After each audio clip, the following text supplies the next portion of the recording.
Hello, hello, and welcome to another edition of our deconditioning series. This week, we have a topic that is very near and dear to my heart.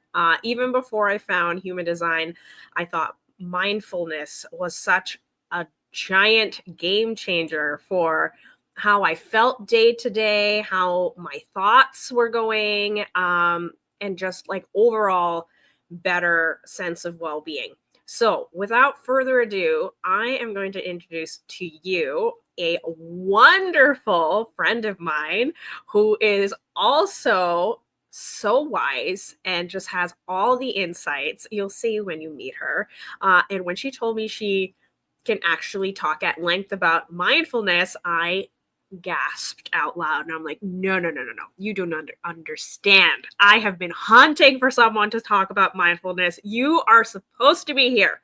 So without further ado, let's get the amazing, my fellow emotional manifester, Jenny, on stage.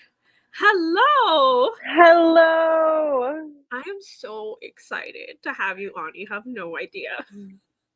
I'm excited to be here. Thank you so much for having me and inviting me, and I'm excited. Right? Amazing. So one thing that I want everybody to know about is what you just told me while we were in sound check, which was about mindfulness not actually being a modality. So if you want to give a little blurb about what that means. Oh, totally. So, I feel like that's a huge misconception, but mindfulness isn't really, it's not a modality. It's not like EFT tapping or yoga. It's like, I like to say that mindfulness is like, it's like the secret sauce that you can put on everything that just deepens and enhances the connection to whatever it is that you're doing. So, really, I think the way I put it was like mindfulness is a mindset. It is an approach to connect with whatever the modality, whatever it is that you're doing. It can be applied to everything. That's amazing. So, what I'm going to have you do is explain to everybody what you have going on and where they can find you and give you the stage to do so. Yes. Well, thank you again for having me. So I can be found. I have a website. It has been a labor of love. And I have a website. It is jennyjacksonhealing.com. So you can first and foremost, you can find me there. On that, you will be able to connect with me. Mostly my baby, my pride and joy right now is my online course that I am launching. It is called the Zen Flamingo Wellness Academy, and it is just, it has been such a labor of love, and that can be found on the website jennyjacksonhealing.com. um, so that is what I was telling Moana about the course, and the very first module of the course is mindfulness. And it's there for a very good reason. In the course, I talk mindfulness. I also do a brief intro of human design. It dives into nervous system regulation and it dives into subconscious healing. But being that mindfulness is the secret sauce, that is definitely the first module in the course. It is laying the groundwork for absolutely everything else that I go into. It's an 8-week self guided course and it launches on January 6th. So I am stoked to promote that. And answering your other question, you can also find me on Instagram at Jenny Jackson. There you go. It's right underneath. Okay, so There you now you go. know what Jesse, my brain, Jesse's my son's name, what Jenny is up to and where you can find her, which is all very Mhm. exciting. Now, if you can let us know, so let's get right into mindfulness. So, what I want you to tell me is tell me about your journey. So the journey that led you to mindfulness, and just paint us a picture. Oh man, it's a journey. We all have a journey, don't we? Right? Yeah, so my journey, it really started. So my husband and I, we've been together 20 years. Don't worry, I'm not going to go back 20 years, but we, it was a long time ago. No, my husband and I, we've been together for 20 years. We've been married for 14. We've been parents for almost 12 years. So I have an Ooh. almost 12-year-old daughter and a 10-year-old son. And so I have been a full-time parent for almost 12 years. And It's a I think, non-sacral mommy. Oof. yeah, I was gonna mention, I think any manifester on here knows that those manifester wounds run deep. And as with a lot of manifestors, it's almost like I don't want to not be truthful in the fact that motherhood didn't necessarily come easy. And not having that sacral energy, I wish I knew what that was. I wish I knew that was an actual thing back then. But the transition from, working young adult to full-time parent did not come easy for me, and it wasn't a smooth transition. And it was riddled with anxiety. It was riddled with just absolute fatigue that piggybacks on top of years of, I have had chronic anxiety for as long as I remember. So it was like that manifestor wound on top of the history of OCD, perfectionism, anxiety, all the things. And so 12 years ago we had such major life changes. We had kids, we moved across the country. I found myself to be kind of on an island with two little babies. We had our kids 19 months apart, and it was a crazy, unaligned time for me. So I was just riddled with physical and mental issues that, were quite the journey. And it was about 2017, I dove into fitness. Like, I was going to get rid of that mom bod. I was going to, get rid of the baby weight. And I found a fitness MLM, and I poured my creative juices and my manifestor energy. Like, I poured myself into that. And it was great for so many things. It led me on this very path that I'm on, but it introduced hustle culture, and it Yeah. introduced, like, I didn't know it at the time, but I was really, really conditioned to operate like a generator. And it took me down. And it's the hustle culture and the fitness culture, and I'm not slamming any of it, but it was not my path, and I had to learn it the hard way that it wasn't what was meant for me. um, my worth at the time was very much tied to achievements and paychecks, and so without going too deep, because there's a lot more to share here, I was very, nothing was enough. So the side hustle turned into, I also wanted to work a part-time job. I also wanted to, you know, kind of like accumulate titles and feel value there, when really I was just burning myself out. So, long story short, I got COVID, and then my body was like, "You done," and it was just, it was over. End of story. I got COVID, and my body crashed. Done. End of story.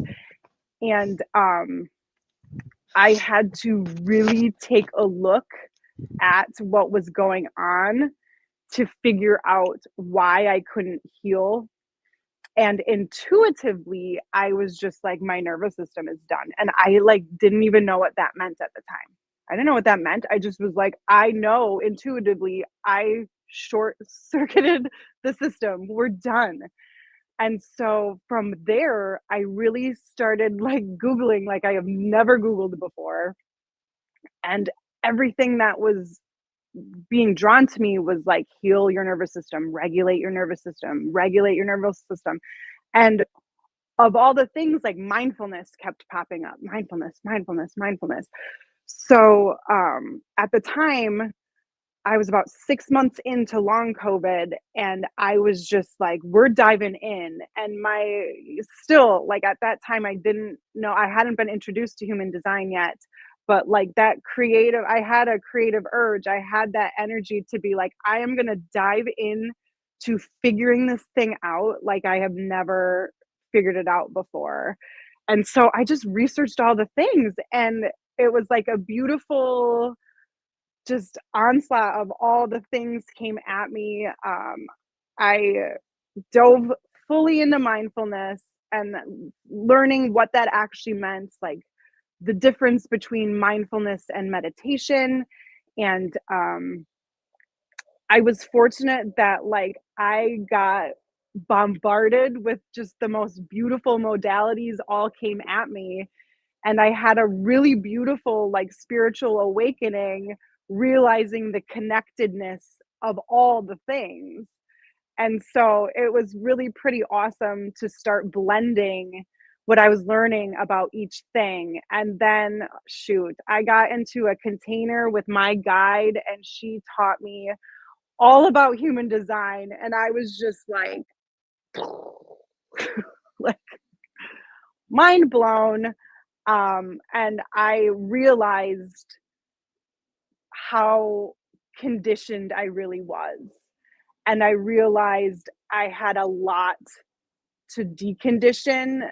And the secret sauce on all of it was mindfulness. It was being incredibly aware of what was happening right here and right now. So, um, yeah, which led us here. I realize my mic is muted. That wouldn't help anyone. I was like, oh gosh, what did I push? I pushed something on my No, tangent, and now that I can't hear her. that was a me thing. No. So the next thing I was going to ask you is, so you said you found all these modalities kind of like at the same time.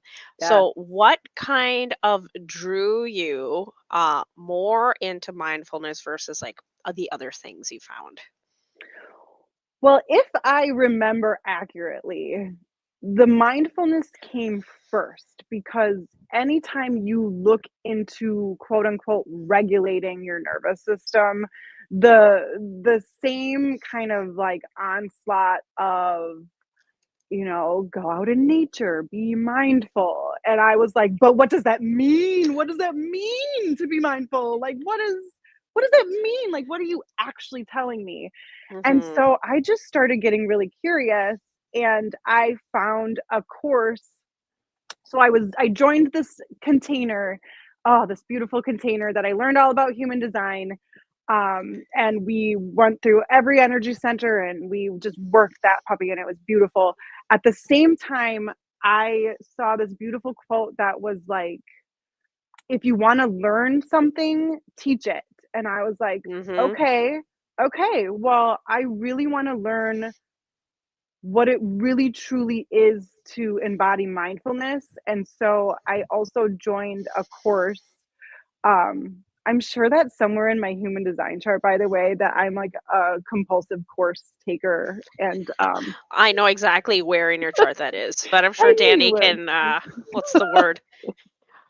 He'll corroborate. That's the one. I was like, what's that word? Yes. Yeah, it's really a thing. And so I was simultaneously taking many courses, but I was taking the course on mindfulness to really learn the intricacies and the components and what it really was, because I was like, I want to know this well enough that I can share this goodness and pass it along to somebody else. So I just dove into this course, and in the back of my mind, it was like, okay, I'm going to dive into this in with the thought that, being the manifester, I also want to create a mindfulness course that I can share with other people. And then in the past 2 years, that kind of morphed to, but like, I want to share human design too, and I want to share how to regulate. So that's why the Zen Flamingo, little, it's, it's not overloaded on any of the subjects, but it's just enough on each, and it goes in the very order that I used to like come back to life. And so the mindfulness is always going to be the heart. I mean, mindfulness is truly the heart of everything in that course, because EFT tapping doesn't mean anything if you're not here in that moment. Like, how many I have EFT tapped and I was like not in it, and I'm like, I don't even know if any of this is like hitting anything it's supposed to. Or pick a modality. How many times are in yoga and you're just so somewhere else that it's not impactful? And so um mindfulness was just so near and dear because it literally applies to everything. And once you kind of lock in and figure out your system, how to kind of like lock in, it's the secret sauce, man. Oh my, so some of us might be like, okay, so she's talking about mindfulness, but like, what does that actually What mean? is So, it? What give us is a it? whole note version of what it is and what some core pillars are. Give us I Yes. guess, the structure of it. All right. All right. Well, I like, so this isn't the technical, but I liken mindfulness. Mindfulness is like tuning in. It's like when you think that you hit a radio station and you're like, oh, it sounds great. And then you like dial it in just a tweak more, and you're like hearing it so much clearer and so much louder. And mindfulness is tuning in. And really what that means, it's so it's so simple. Mindfulness is just gentle moment to moment awareness. It is being locked in right here, right now. It's just the opportunity to welcome the present moment without judgment. And that is really the key, is doing so openly and not judging what is actually happening, just being attuned to really what is in your space, what's in your reality. And it's really the here and the now. It is really focusing on a better balance between the past, the present, and the future.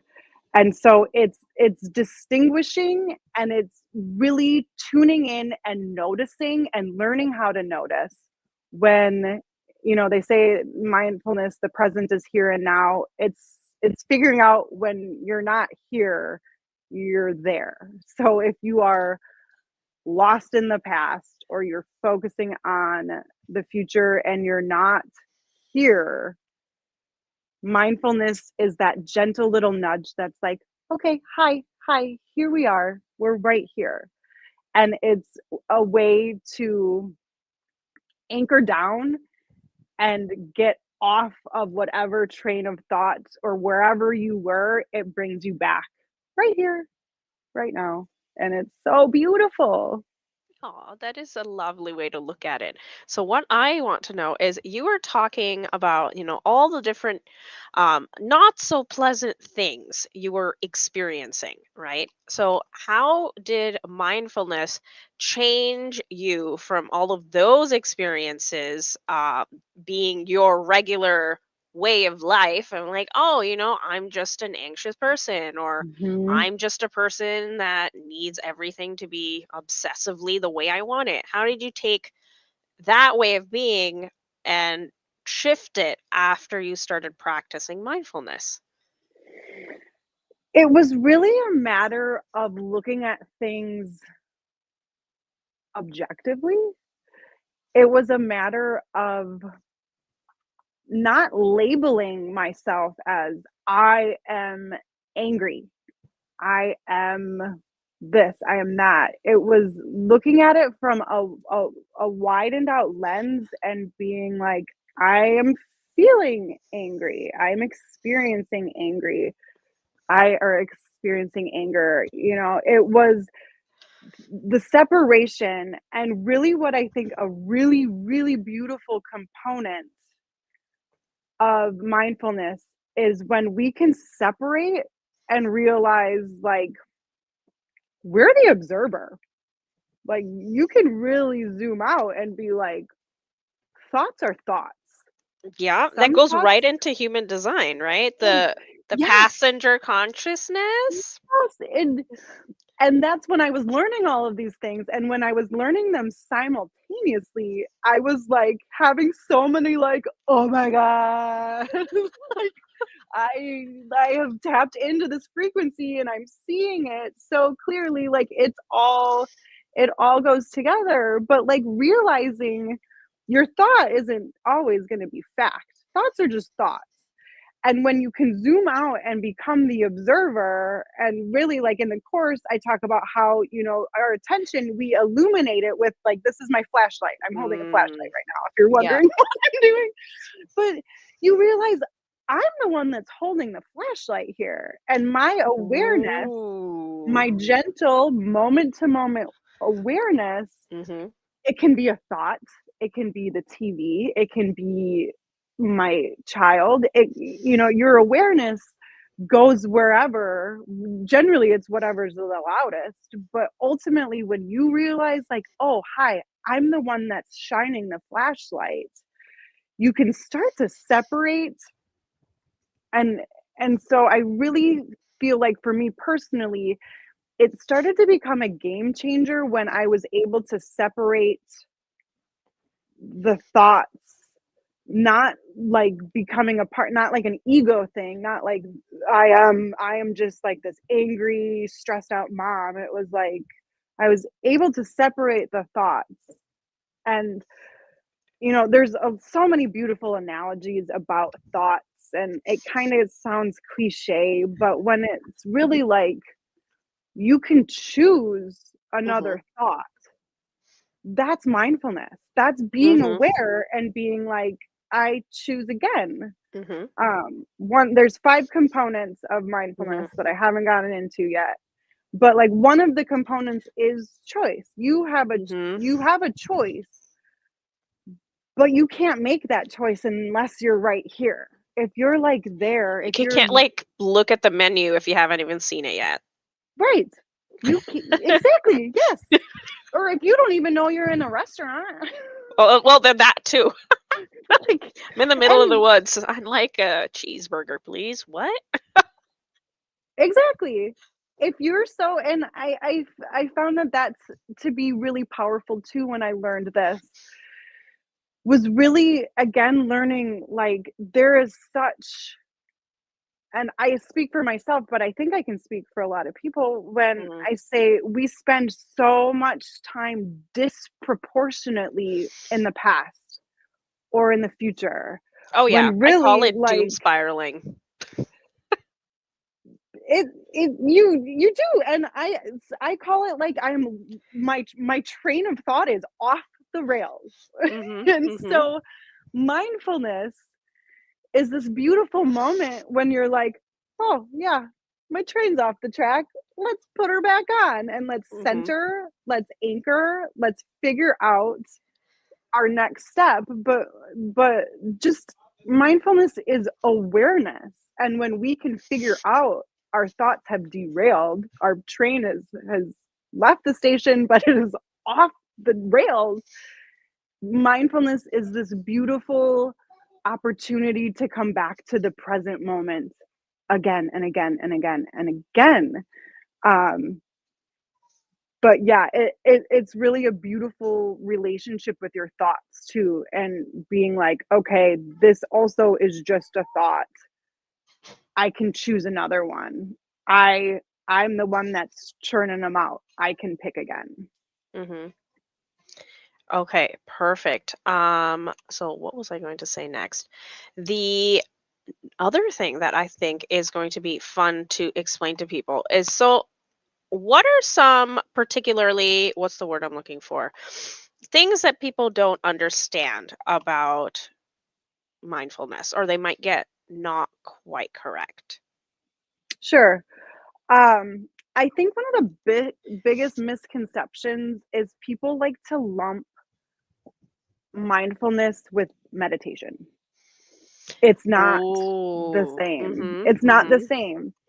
And it's kind of fascinating because you can be mindful without meditating, but Mhm. you can't really successfully meditate if you're not being mindful.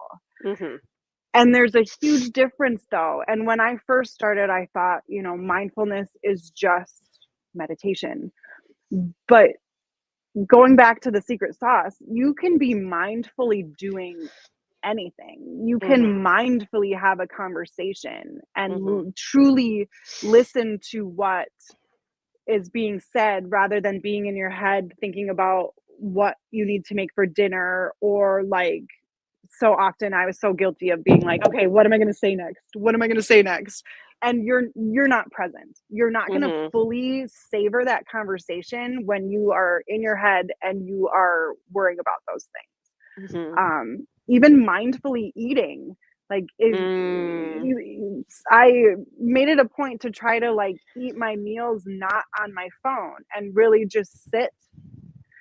And all of this is it's so nurturing and regulating to your nervous system too, to just slow down, but like chew your food. Taste your food. So there's a whole thing about, like, if you've ever looked into like yogic traditions, that you should chew like X amount of times before you Yeah, right. swallow. I can't remember the exact number. I want to say something like crazy high. It was like 14. And I was like, what? I think I do It's like gonna be 4. mush. I mean, your digestive system will be much happier because you're supposed to use those teeth. But yeah, I mean, there's a reason to it. But I mean, even like mindfully eating, like, what does it taste like? Can you Hmm. taste your food? Do you taste your food? Or are you just wolfing it down so you can get to the next place that you're supposed to be? Hmm. And so I feel like that was a huge aha moment for me. It was like mindfulness is not just sitting down and meditating. Or It's zenning out. right. It's the sauce. It'll get you to where you want to go quicker. But like, even mindfully taking your shower, what does your water feel like? Can you feel it as it hits your body? Like, are where are you when you're taking your shower? And so I feel like that's a really big, I don't know, like, differentiator. Like, you can be mindful doing anything. You don't have to Mhm. meditate to be mindful.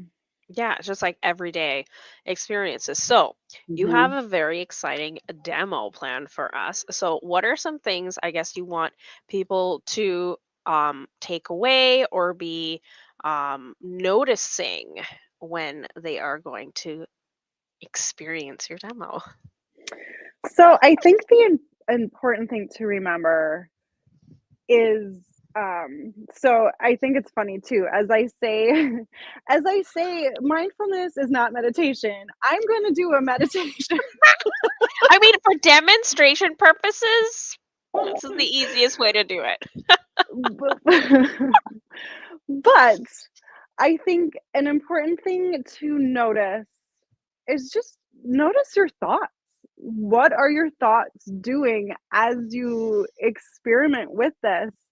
And I also think that it's really important to remember you can't do it wrong. There's no right or wrong.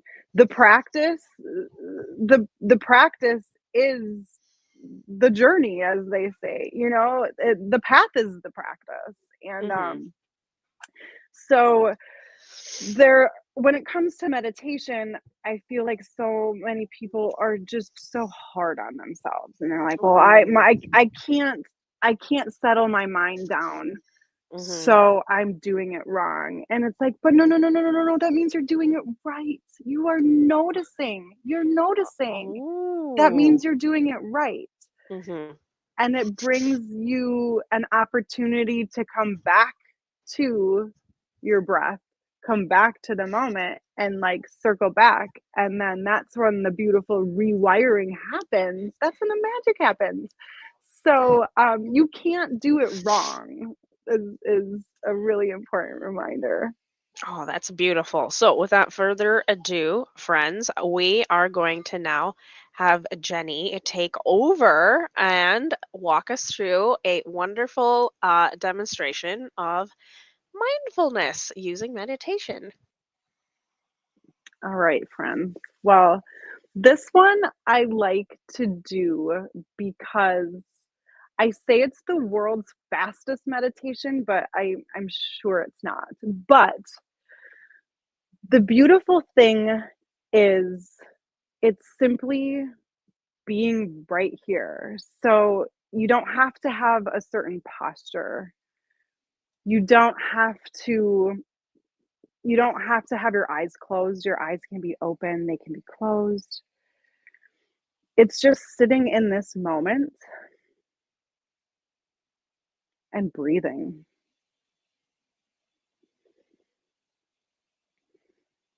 And then as you sit, you don't even have to breathe a certain way. You just sit and you notice. Can you notice the rise and fall of your belly as you breathe in? It's just noticing.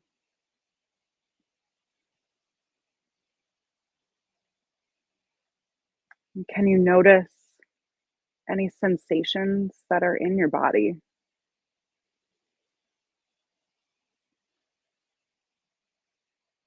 And you're just allowing them to be here.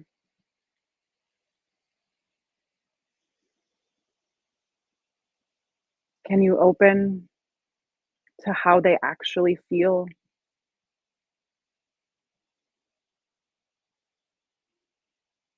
Can you open to where you're feeling them in your body?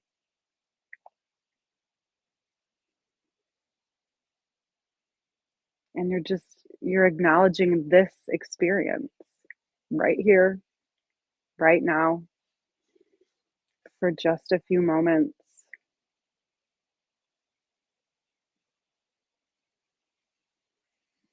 So, congratulations, you just did a mindfulness meditation. It is simply noticing, it's being here and noticing. And sometimes our brain can think this is weird, and that's okay to notice. That's noticing. So, I recommend when you're diving in, notice your thoughts and be aware of what you're feeling and know that that's okay. And if your mind wanders, it's not doing it wrong. It is the practice. And it's retraining and rewiring to show that you are capable to come back to the present moment again and again and again. So while we're here, we can take it a little bit deeper. And you can take a moment to allow your body to settle into a comfortable position.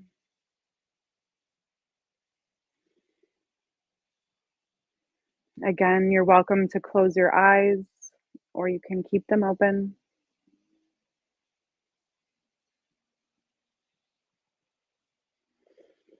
Just allow your forehead to relax. Maybe you wiggle and soften your jaw.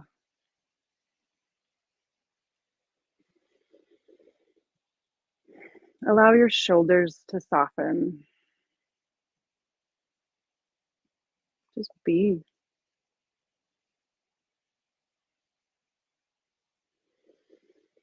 You can begin by taking a full breath in through your nose and then a long breath out through the mouth.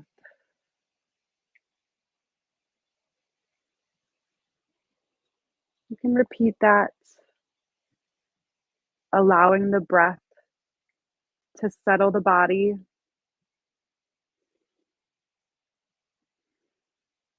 and the body to settle the mind.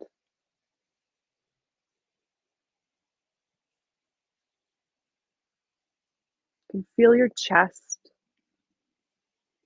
rising and falling with each breath.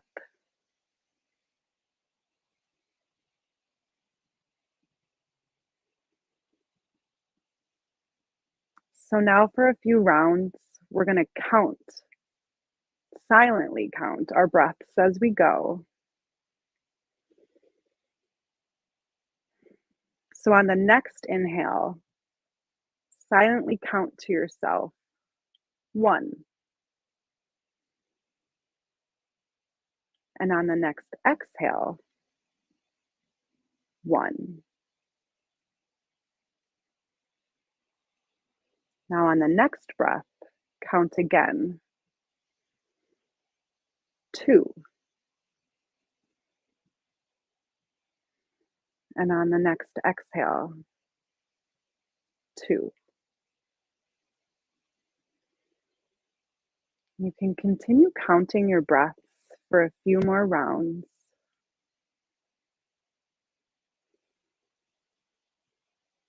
And if you notice the mind is wandering, just gently bring it back to the breath.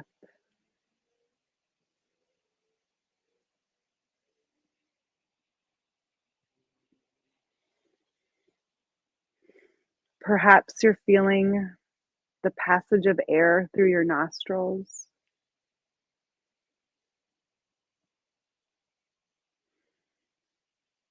Or maybe you're noticing the warmth of your breath as it comes out your mouth.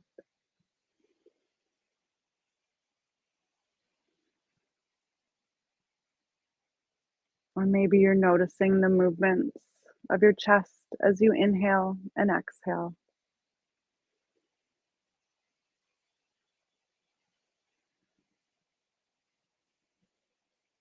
So with one final breath in and out, notice any sensations or feelings in your body, just allowing them to be there. And when you're ready, you can gently open your eyes if they're closed and return to the room.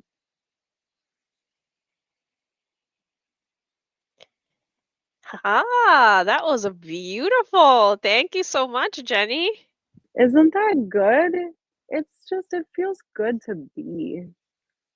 Yeah, and it isn't overly um complicated, right? Like some other Mm-mm. things, you have to like remember things. And it's like you don't have to remember how to count or how to breathe. No, no. And the reason I wanted to demonstrate that one, because it's not easy. Meditation is not always easy, but it is simple. Hmm. And it's funny. I was a little anxious coming on here, and even now I'm like, ooh, I feel calmer. Even now, I can feel it. And noticing those changes. But what I like about this particular one is you can see how far you can get when you're counting your breaths. So maybe you only make it to 2, and then you're like, shoot, I forgot what number I'm on. You're still noticing that, and you come back to it.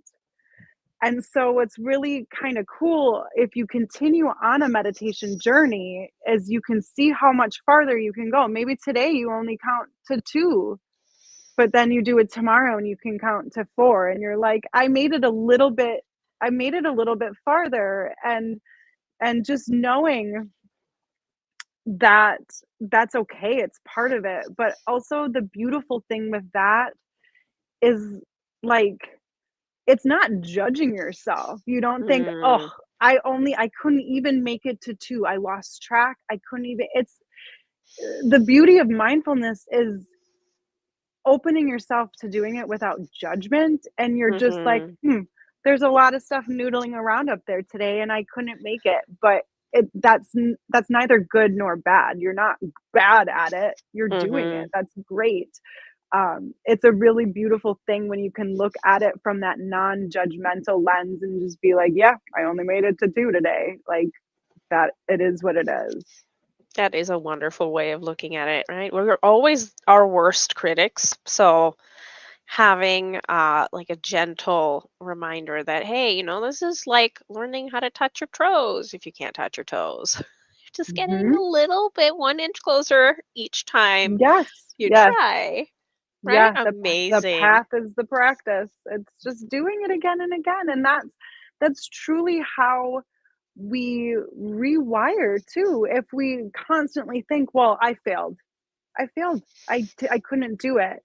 Mhm. You're on that subconscious level that runs so much deeper. That runs onto it like a cellular level. Mhm. So when you can be gentle and come at it from a non-judgmental and just recenter and go again, you're teaching your brain, you're rewiring the pathways to do it a different way. And when I started with this, um I would recenter and I would anchor down, and I would do that a million times. I would do that like at least 50 times a day. And I haven't touched on that yet, but um, when I would find myself not here, when I was Mhm. there, I would center again and again and again and again and again, a million times. A million times it felt like. And it's beautiful because that literally is like creating muscle memory. So Mhm. then when stuff is really hitting the fan, it Mhm. almost becomes like an automatic reaction to take a deep centering breath, Mhm. because you're training your mind in a beautiful way. Mhm. Absolutely. So, with that, friends, I hope you thoroughly enjoyed and took away some beautiful, effective, simple, yet magical takeaways from not only Jenny's demo, but her interview. And now we are going to look into her human design and what makes her so magical. So, Danny, our chart reading maestro extraordinaire, is waiting in the wings to tag team out with me. So, ready, steady, tag team out. Ready, set, go. Jenny, this is so cool. I like watching your presentation, sort of just the talking through everything. What a journey, huh? Thanks. Yeah, it's been a journey, but all the best stuff happens on a journey. Actually, it's the only place it happens. It seems to me like the Yeah. mindfulness that you were referring to, that you just keep going through. I heard you talking about it backstage before we came on, and I remember out of my mouth came, it's a way. And then as you described it, it's the way of now, because you Right can't be now. mindful outside of now. Is that If I were 5, would that be a simple way to explain it to a 5-year-old? Absolutely. It's right here. It's this moment. It is right here. It's right now. And I feel like it just pairs so beautifully. I loved that I learned mindfulness principles at the same time I was learning about human design and started my experiment, because when it got to the deconditioning part, it was like you cannot heal anywhere but the now. And so it was such a beautiful like marriage of the two, because it was like Because human you can't. design really There's, is there's here no now. experiment. There's no Right. experiment until you're watching it now, Yes. basically, right? So to see, so Yes. awesome. Yeah, they just go It's hand. just It's that way awareness. with all of the cool stuff. It has to be, you Yeah. know. Yeah. And it's just an awareness. And so really when I said awareness is the heart of my upcoming course, it's because you know you can't be mindfulness is awareness. But understanding your type, your authority, your strategy, that's awareness. And understanding your nervous system and the states of nervous system when you are dysregulated, that's awareness. And that's all just being mindful. It's being right here and right now, understanding what is and isn't working in your life. Well, one day we have to do a show on just the passenger consciousness, maybe even a two-parter, because it's the passenger consciousness that is like all messed up. It's the passenger consciousness that's conditioned, and it's like, I'm a little floating thing out on the sea. When do I get to come home? You know, it's the passenger consciousness that is conditioned, is the thing. The body is perfect already. For some reason, that was some mystical cue to pull up your chart. I love that. Whatever Oh, that magic was, voila. Um, so this whole your chart and the whole way that you've been experiencing your passenger, the consciousness, obviously through the black stuff first. So how long have you been in this? I started my experiment in, like, I want to say June or July of 2022. So I have been in my experiment for 2 years, 2.5 Long years. enough, Long long enough. enough. So you have come to grips with the manifester in you, Oh, or what was that like for you? oh my gosh. When I first discovered what the types were, and when I first discovered I was a manifester, it was like pew pew pew pew pew, like it made things make so much more sense. It was like a click. And even though I didn't necessarily want to hear it at the time, Oh, yeah, because yeah. I have been, riddled with so many anxieties and fears and not wanting to necessarily go first. I didn't want Mm. that, but it made sense. It's hard to avoid the clobber over the head. And luckily, with that sun in the gate 16, this logical process that needs to identify something, this basically this arm of your cross, the 16-9, this particular not polarity, this particular opposition, think about it. It needs to identify something that it can never not know once it sees it because it's in the understanding circuitry. So you spent your whole life, as soon as you see it, you can't not know it. And my guess is you have several decent stories about the cracking apart of you when you were trying to go against seeing it, knowing it, and then doing something else. And then when you were going with seeing it, knowing it, and going with it. So because that would be a major spot in the manifestor's life with all this throat action going on, just to want to do without obviously having to ask or even being asked to do. So, but back to the manifester, um, anger, because it's just the big things about manifestors. The question, let's do the question first. So you learned that there's the existential question that the world is conditioned to have through the generator, which is who am I? I don't know if you remember this lesson. And then there's the actual question for the being that the genome has locked within it that says, you says basically, what's my impact? Did we kill it? How cool is this? Is it awesome? I'm gonna go do it again. That's your voice. What's my impact boiled down? Did you discover any of that?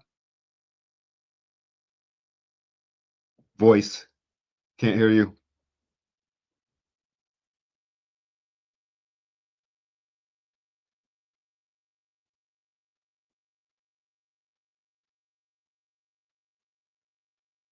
Nope.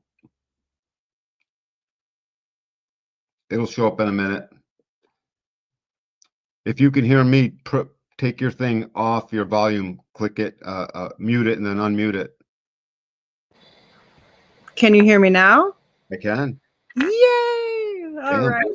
My earbuds died, so we're back. Yep. So have you experienced this existential question? Do I have an impact? What is my impact? What is my impact? How cool is it? Basically, for you, with all this energy to be excited about something, it's like, how wicked cool was it? Was I able to share it? Did I make an impact? What did we build, essentially? Yes, but I struggled with that so much because I had serious wounds of judgment, Mm, serious social anxiety. I had serious fear of judgment and being kicked out. And so it was very, very difficult for me, number one, to figure out what my impact was supposed to be, and then two, be brave enough to take all these motors and let it feel safe enough in my nervous system to come out of my throat. Like, even being here today is like such a win, and it's a testament to a lifetime of being like, what is my purpose? What is my impact? Well, diving into this experiment, I learned whatever my creative urge is telling me to do, that's my yep, impact right now. that And is, period. Yeah. later, it was different when I Can dove I in. can I can interject here? What Yeah, you just said, this is that word throughout all of the book. If you probably have the book, Ra's book, right? The definitive guide, all right. throughout it, when it's like used for higher purpose, when you hear all the language, where it's moving towards its highest and best, towards the best of humanity. All those things that seem vague are exactly the point you just made. That's what they are. They're you being you, which in your case is this busy fourth line that loves to say stuff if people are listening. um, like loves that. And so that's your impact. Your impact is in essentially what you say do, like because you're a say doer. That's the thing with you. And so, um, how old are you? May I ask her a year you were born? You just do the year if you want. I Oh, am, how old am I? I am 43. cool. It's cool. Well on your way to seeing the sixth line energy and all of really what it is. Well out of your third line phase. Did you Yeah. notice this third line phase in your process as you went and everything with this trial on it? Because you were talking, you're an opportunist, you're finding all the things. Just remember everything I'm going to say is like this long keynoted expression of your genome. That's when it starts rolling out of my mouth. That's what it is. And so here you are, you're excited. You're because 16 wants to be excited. I have a gate 16. All it wants to do is be enthusiastic about the next thing. It's a burning drive, and it's a drive to share that sharing is just incredible. And but you're bumping into stuff, and then you get something wrong, and because your aura is closed and repelling that, it makes your parents a little bit nervous about what the hell is she doing, and uh, how actually everything would depend on how your parents were with you. So did you live out some of that third line? Your parents were like, oh my God, what's happening here? Or were they more understanding, or do you remember? There was a lot of trial and error. There was a lot of bumping into things. That is for certain. And so, yeah, Can you testify to that as a way? That is a way for the sixth line. They go through that third line phase and it's unmistakable. It's mhm. unmistakable. Characterize it. Say some words about it. It's just doing things wrong enough times that you learn to figure out what's right by doing things wrong a lot. And that could be, working a million jobs and being like, that's not the right job for me. This isn't the right Right. job for me. This isn't the right job for me. And it's weeding out what doesn't work so you can pivot and find what does. So we can see how that would be called the martyr, because in a conditioned world, it's like, oh, little Johnny, why can't you get it right? That energy, because school teaches us that a little bit. I know we have forgiveness in our hearts and we're not only that way, but a lot of that would come in, especially against social norms. So did you find in your third line phase that you were doing stuff and you knew it was like this? You would look at it and be like, this already isn't right. It's wrong, but for some reason, I'm compelled to do it. Did you have some of those? I wouldn't say that I thought it was wrong, but it Well, I mean, never felt. questionable, super questionable. It's like, dude, this is super questionable, but I'm gonna do it anyway. Do you have any of those? No, I feel like it was more like, this isn't it.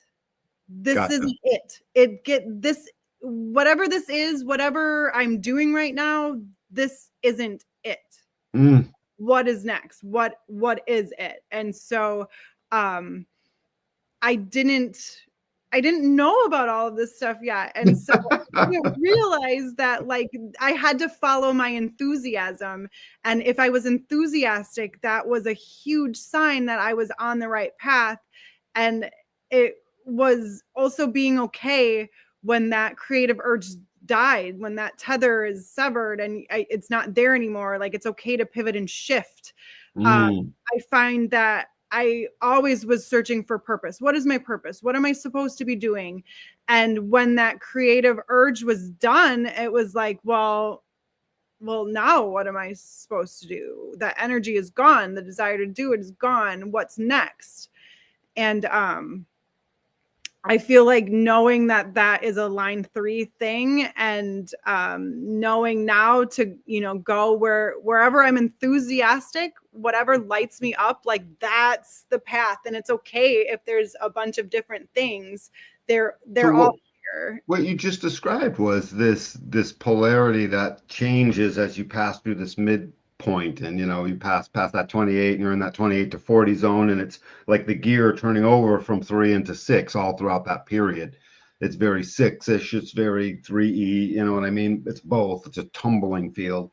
And during that time, you're describing the move from the pessimism to the like optimism is just a type of acceptance, because if you're just optimistic and you just have this potential to sort of at least sense that you're supposed to be optimistic about things, that is a real sacred thing, like, because there's no reason for it, you can't prove it, but you just are it anyway, which is the opposite of the pessimism.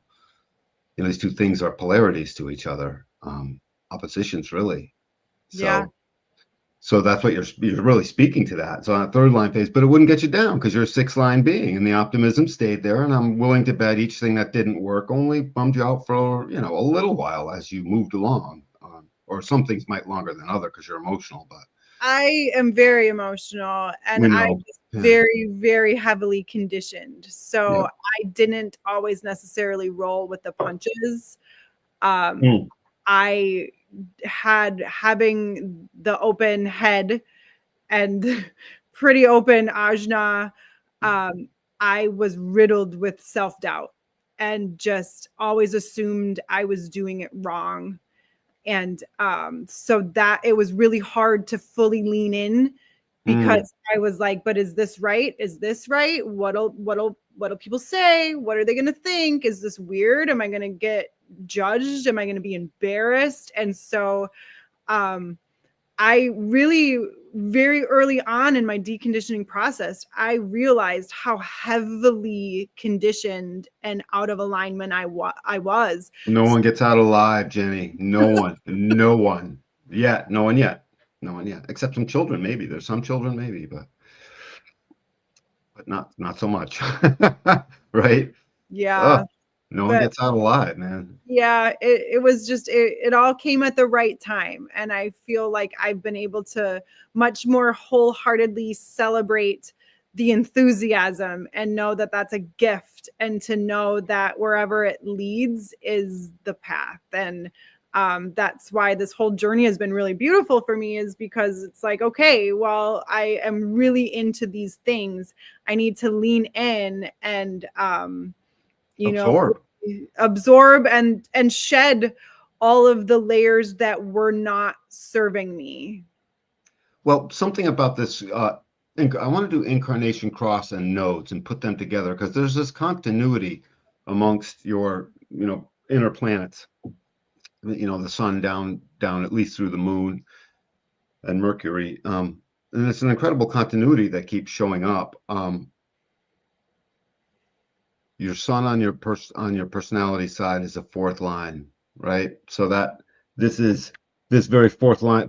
If you think of the 4th line, that opportunist really is an organic movement from befriending people into networking, and never, always keeping that network a little bit vibrant. The abdicating that allows us to live in a network. If you don't abdicate, you can't live in the network. You're not the glue anymore, and that's our job. And then all of that leading to opportunity. So everyone, every handshake to a 4th line person is like, oh, this might be something. Oh, this might be something. And that's a good thing. That's healthy. That's our highest self at that moment. Because it knows it wants to 9-centered commune with the other in that way. But anyways, this continuity that shows up. So the most number of lines you have are the 4s. You've got 9 of them. And then I think there's 7 second lines. So your chart is 16 of 26 possibilities are taken up with just the 2 and the 4. the reason I'm bringing it up is because there's this continuity. If you look at your two nodes, they're in the second line. I'm in the note second line and then the fourth line. So that fourth line is a direct harmony to the 16 and the 9/4. That means your direction is part of this four ways, obviously, because 33 is remembering. So it's really about accounting for the things, and 19 is shepherding up the friendliness as it relates to resources. So the resources I remember are going to push towards some kind of leadership because I dream about it and I become influential and I love this. But the dreamer is a second line. And the dreamer's second line is commensurate with all these right facing arrows of yours.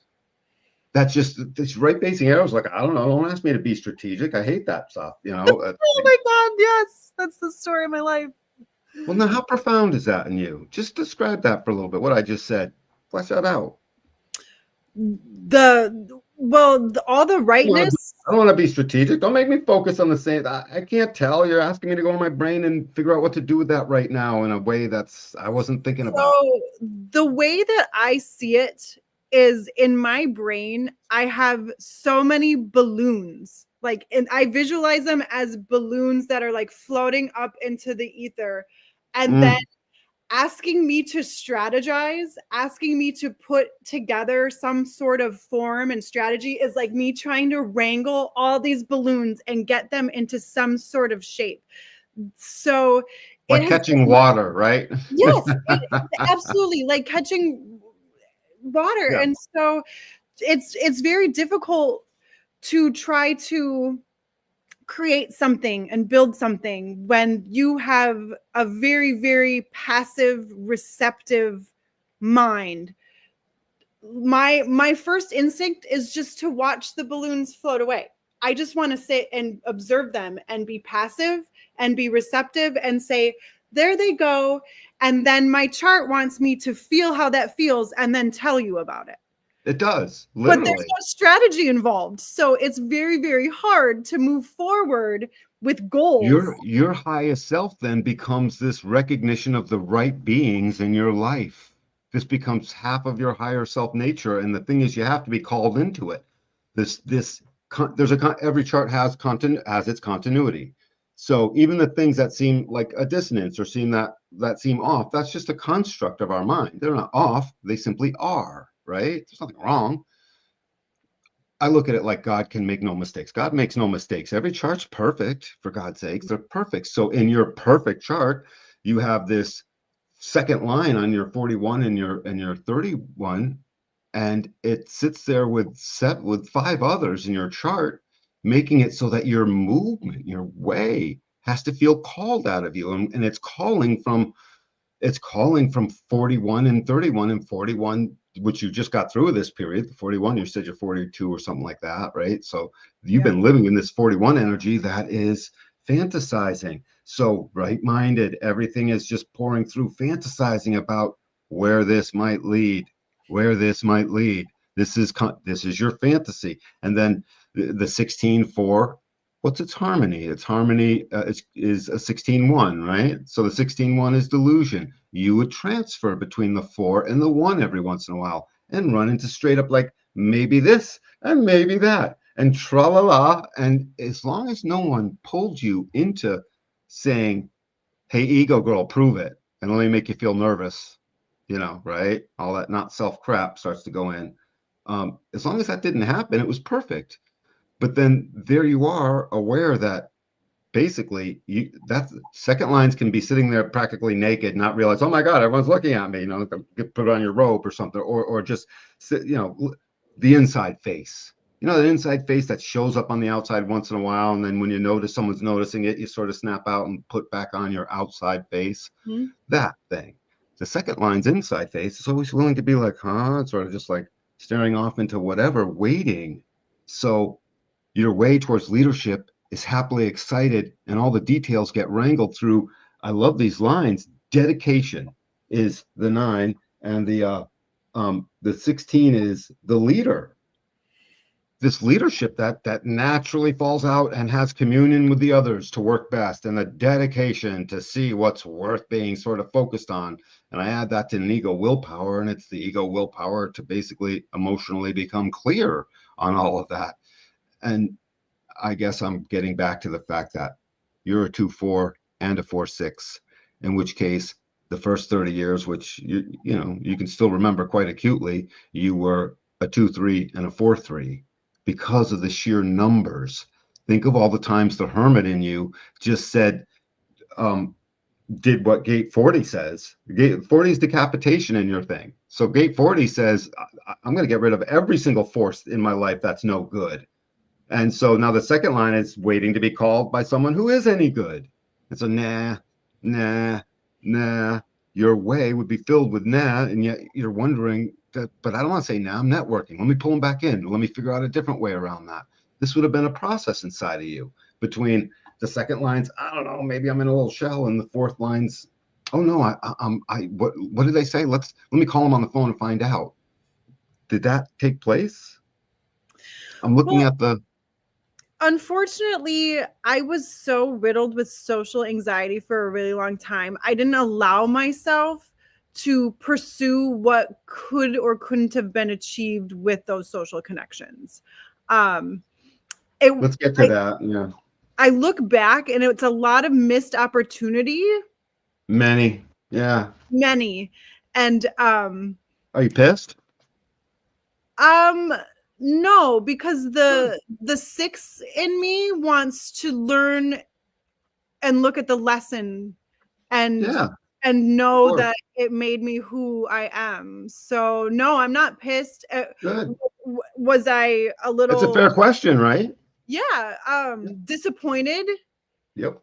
looking back and being like, man, if I had like shed some of this shit 20 years ago, Mhm. things would have been a little bit different and there could have been different opportunities. Mhm. But again, it wouldn't have led me where I am now. And so no, not pissed, maybe disappointed, wishing I would have um believed in my enthusiasm more, believed in my voice more, but I Tell, was very, very conditioned. tell me a little bit about how this enthusiasm gets focused on certain details. They're in both of the sun earth are in defined centers, and that's actually all of your gates are in defined centers, your sun earth, and that's a pretty big deal. The same thing with your nodes. Same thing with your nodes. Oh, the 19. Oh no, the 19 too. Yeah. So meaning you're quite sure of that this is a way for you. And so when it comes to this focusing on the details, actually, no, that gate 9 is in the sacral. I apologize. When it comes to focusing on the details and this basic enthusiasm to be there, tell me how this could take over. I can see how this can turn into an instant obsession. Well, I was just gonna say it's manic obsession. And I Yeah, remember before really learning more about being a manifester, it I was describing like to my therapist, this is just between us, right? Uh, right. but I remember describing like the creative urges that I would get, or like when I dove into this like fitness MLM, like back in 2017, it was so beyond anything that I had ever experienced before. It was just like, I have to do this. And I poured myself into it. And it's similar to, the journey that I've gone on in creating this course and really diving into this realm. I describe it, and I remember my therapist was like, well, that sounds kind of manic. And I remember being pissed, like, how dare you? And then, once I learned more about the manifest or creative urges and the rest cycles and learning how it's like, well, yeah, it is really manic. And I love mania. it got things It's the done. funnest thing ever. That's why it's got a name because it exists, man. Let some mania fly. I got it. You got anybody who's wicked psyched about something's got some mania going on But by I its needed classical that. definition.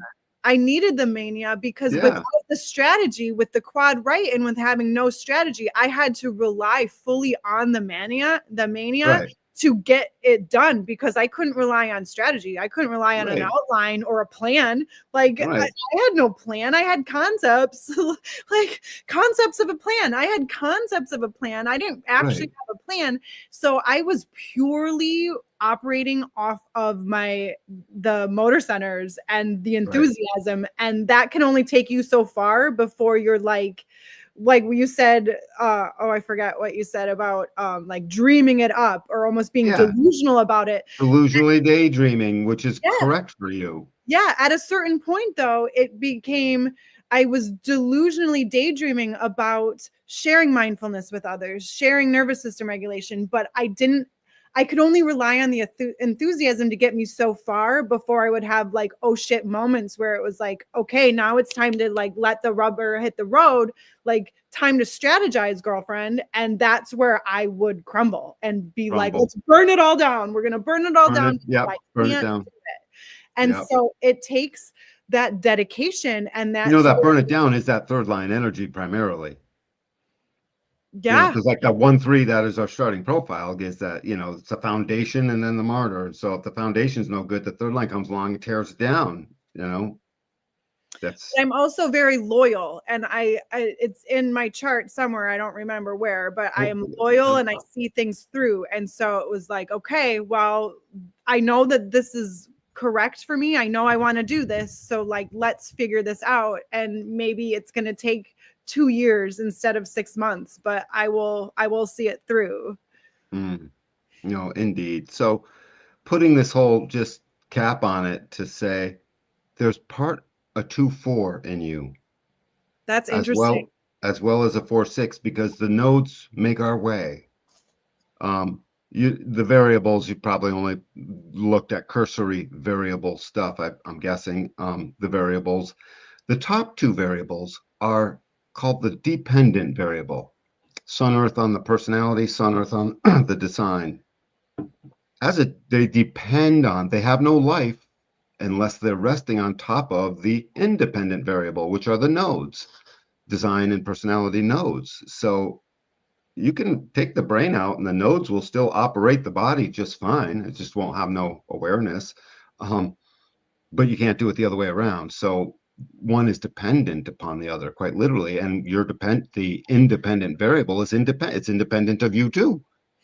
It's independent. It hooks us. And you've heard Ra talk about hooking us onto our line of geometry and towing us along. And if you're anything like me, you go through a little bit of confusion pattern first over geometry. Is that a straight line? Is that a circle? Can I measure it from point A to point B? Until you really start to realize it's not. It's just a way, just like mindfulness. Can't quite say where it's going to go. And it doesn't go in a measured line that you get to go. You just get to look back and go, oh, I was clearly on the geometry that this explains. That's all. It was just clearly here, basically remembering and bringing resources to an excited way of having a fantasy over how things get led. And the how things get led part is called out of you. And when it's called, do you have any family members that are a second profile line? Husband or kids or anything? Or My husband's a 1-3. My daughter's a 4-6. I don't know offhand what my son is, what his profile lines are. I don't know. Is he a little hermit? He is a generator, that's for sure. Okay. He might have a 2. Well, just when you start to see it out in the world, you'll get interested and be like, you'll start to realize my way while I'm being mindful, recognizing that I have to be enthusiastic or don't do it, basically, right? That's what you're recognizing as part of your strategy on what's my impact. My impact is my Sun Earth and my Sun Earth. You know, that's my main carrying that impact along like a steady little steed, a horse on the, you know, carrying you around are these nodes. And they're just as much part of you as the sun and the earth. I'm just saying one is this thing that you're living out as the cross, and the other is the nodes that are carrying it around. Carry that cross. And so being called for a second line is very much like, I have no idea when it's going to happen. I can't even tell I was looking at it. Am I even any good at it? Oh my God, I'm a little natural. Oh my God, I'm so excited. I feel called. And the calling goes so well with this 16 and the 9. Yeah. It just does. And rightness goes well with it in its own way, because it gives such depth to the 16 and the 9. By now, in your rightness, you have recognized that I have no idea why I know what I just said that I know, but for some reason I appear to know it. Well, it just comes out. Yeah. It's like, What is that? wow. What the hell is that? Right. And I love the fact that I dug into the variables and I learned about that, because it's like, It's if freaking magic, if Jenny. it is magic, and I recognized how deeply I need the other, because if I can't necessarily pull it out myself. I need somebody to be there to pull it out. And that's been really, really powerful. And as somebody who's struggled with confidence and really owning the power of my voice as a manifester, to be able to be in positions even like this and to say something, and I'll surprise myself and be like, I didn't know. I knew that that was in there, but I didn't know how to access it. I don't know how to We dig. don't know. I don't know Rightness how to is get it out. beyond Rightness is beyond the personality's actual awareness in the now. The Yeah. personality is, we may find certain stipulations to that as we get scientific things, measurements, looking at things very closely. Who knows? But it is independent of it. The personality does not know what the rightness will pull out. It experiences it and reflects after. It's just looking out the window, reflecting on what did get come out when you've got all four right arrows. And I think that's where, going back to your question, if looking back I ever get mad, that does make me mad to realize the missed opportunities I had being so afraid. I missed the opportunities to really let somebody else be that other and let them access. There's only one thing you need to know in your design when this is happening.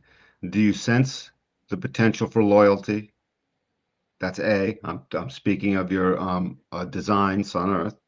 And B, do you sense that your chemistry is feeling excited and suddenly like tearing apart and taming?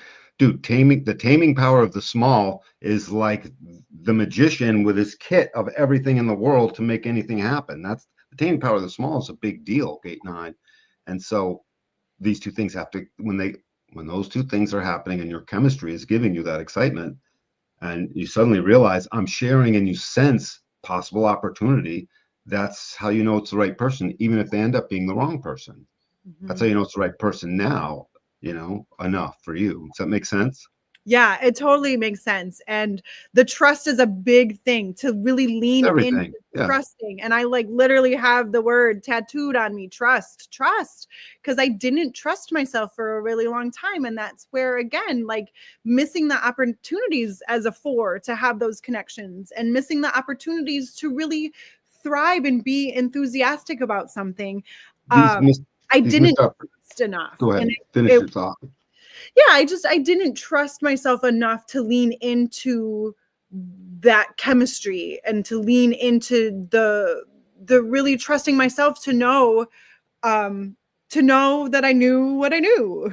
Right. So that's the second line's motto. That's rightness is the motto. I don't know why I know what I know. I can't tell. That's what rightness does. That's what even I would say this cross does, but because it's so talented, that's what, because 16 wants that, with 16 as an expression in the sun and its foundation being delusion.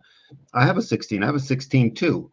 It's always wanting to look at things and say, oh yeah, well maybe not. Oh yeah, well maybe not. It's wicked enthusiastic about wanting to agree or not, meaning I want to experiment with the truth or not on that. Out loud, basically. And let me share that with you, even if the timing sucks. That's me. Sometimes your leadership is just too enthusiastic and it tries to break through the barrier when it's not being invited. This is a projected channel, after all, even, gate in a projected stream. So all that stuff. But this 31 and this 34, you've got this axis of something that's going on here. Have you noticed that you only have one first line in your chart? Yeah, I mean, I knew I had a lot of 4s, and But let's get to the thing you only have one of. yeah. Like if you only have one of something in your life, you might notice it more. It's like, no, I only got one of those. So you might, you know what I'm saying? It's something that you could pay attention to a particular way because you only got one. This is the only investigator, even though the fourth line is ringing with harmony to the investigations that sometimes I do. And they just have to fall in place or they won't work, obviously. But you're the investigator when you feel like it. But Mhm. this is 12-1 is the investigator regardless. And that investigator and these nodes are on inner planets. So these nodes, second line having to be called. The 40, I'm doing gates right now, 41, 31, and 12. Okay. Because this is a process inside of you that keeps taking place. Help your awareness. So 41, caution. That's the name of gate 12, which I find funny. And this caution is this conservative nature that does not risk its own security. Don't risk it. Stay in your second line bubble. Wait till it's too irresistible and somebody pulls the fantasy in this contraction. That the contraction of 41 is no different than the contraction of the pastry guru's little bag they hold when they paint and write the kid's name perfect, right? And they look at that pressure to get out a little bit just right. That's what 41 does. It's under pressure to get out just a little bit just right. And that little bit grows into a lot. Trust me, it's in that stream. But so that little bit is a desire. It's a hunger. It's a hunger to share what your cross is asking. Find a way into leadership where I can be influential because my second line wants to get there, but your second line is hardly ever in the mood. That caution says, I'm tempered by this caution. It's a life process that brings your humanism out more over time through practical means, but it's so pragmatic that nothing ever fits. When I say nothing, these opportunities, they pass by because the way that's moving you just hadn't been called out yet. That's the conditioning. That's the conditioning stopped us because it stopped me from so many things. My conditioning, it's like, and yeah, I'm still pissed at it once in a while, but nothing I can do. I can laugh at it, make humor. Um, so that's the 41. And then the 31 in the second line is an arrogance because this 31 is a leader. It's a leader when it's voted in, essentially. When it's allowed, when it's the right timing, when the others go along, because it's about sharing a direction towards something more intelligent is what it wants to. That's all it's concerned with. Let me share this direction that I'd like to impact you with. And since I'm going there right now with my aura that's creating an impact wave, you'll come along with me, maybe, type of thing, or you'll be afraid of me and not come. And so you'd be experiencing this, and when you experience too much of that, it would turn into this independent action without guidance and without regard. Oops, bye. I couldn't take it anymore. You guys suck. I left. Is that, I'm using a negative thing. It could be like, no, this was perfect. I loved it too much. It was too shiny and I went for it.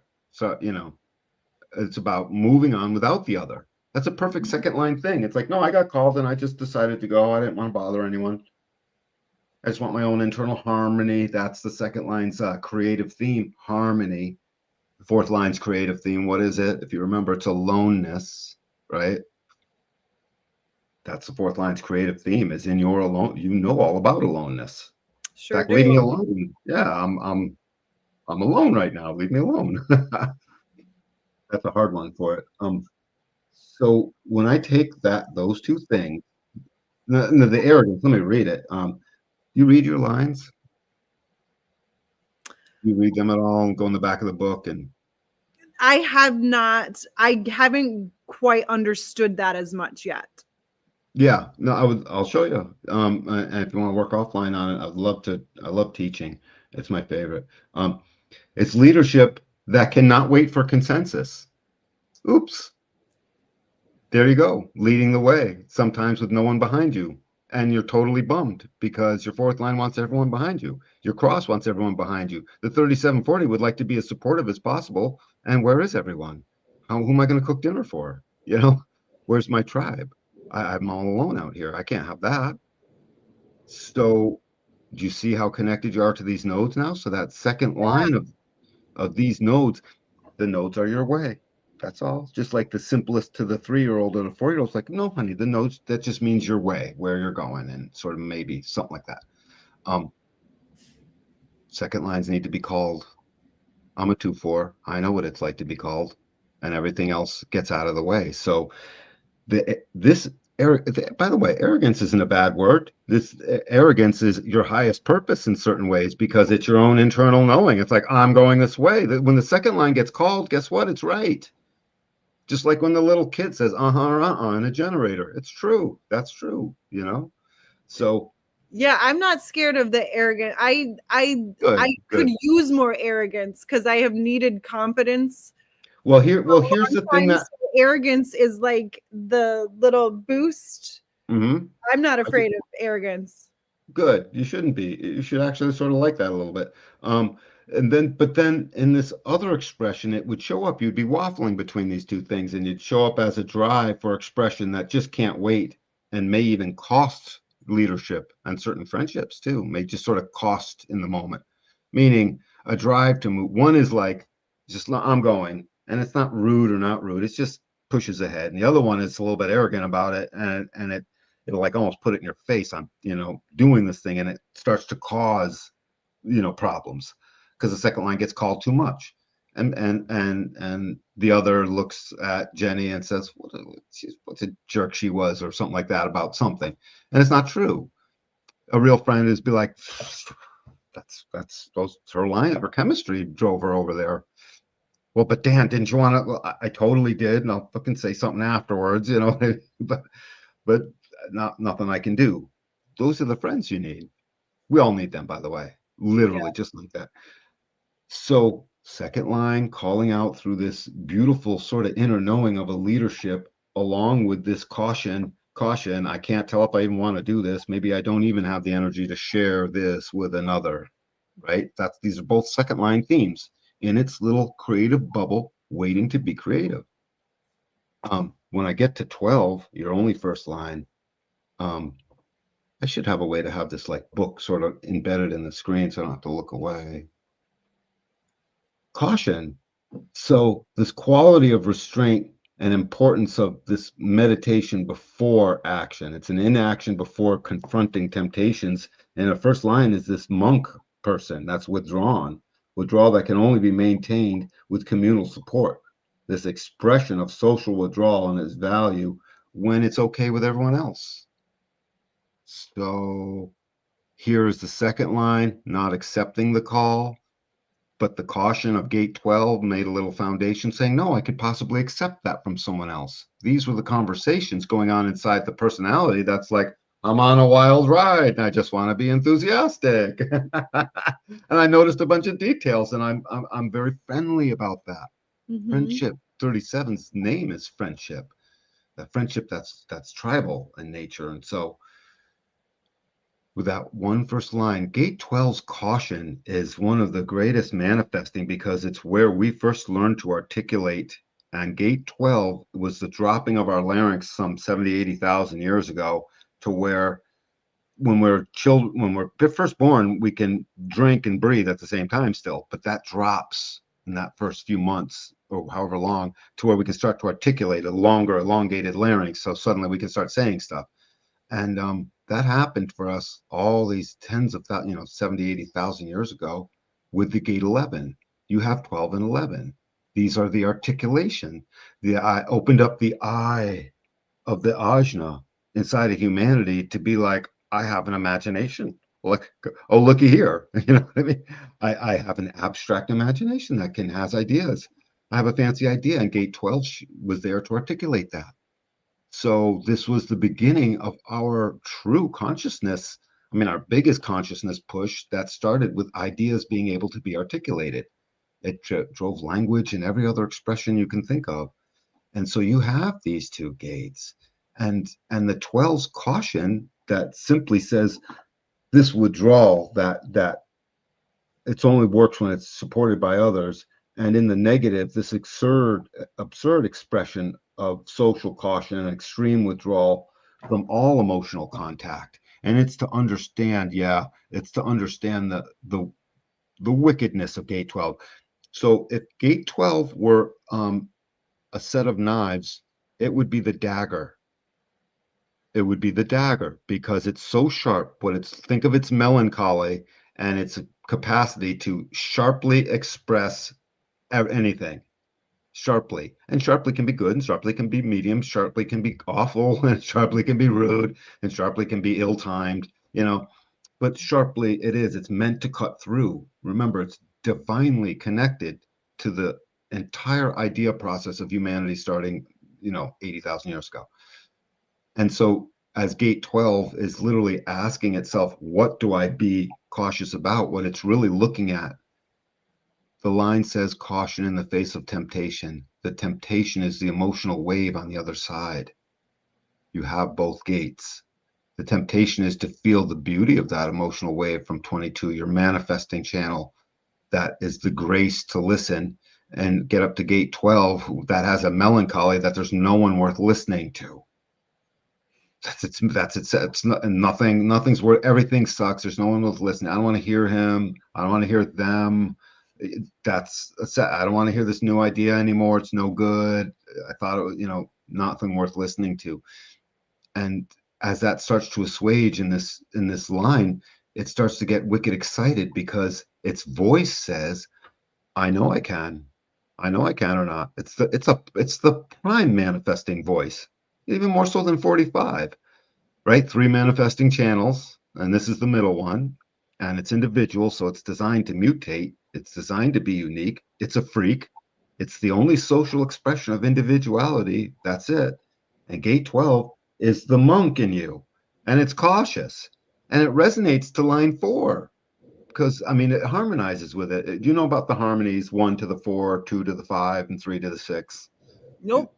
Okay, well, they're the harmonies between the lines, and that's why you can always know how the 1 is always talking a little bit about 4-ness, and the 4 is very often transferring to a little bit of 1-ness.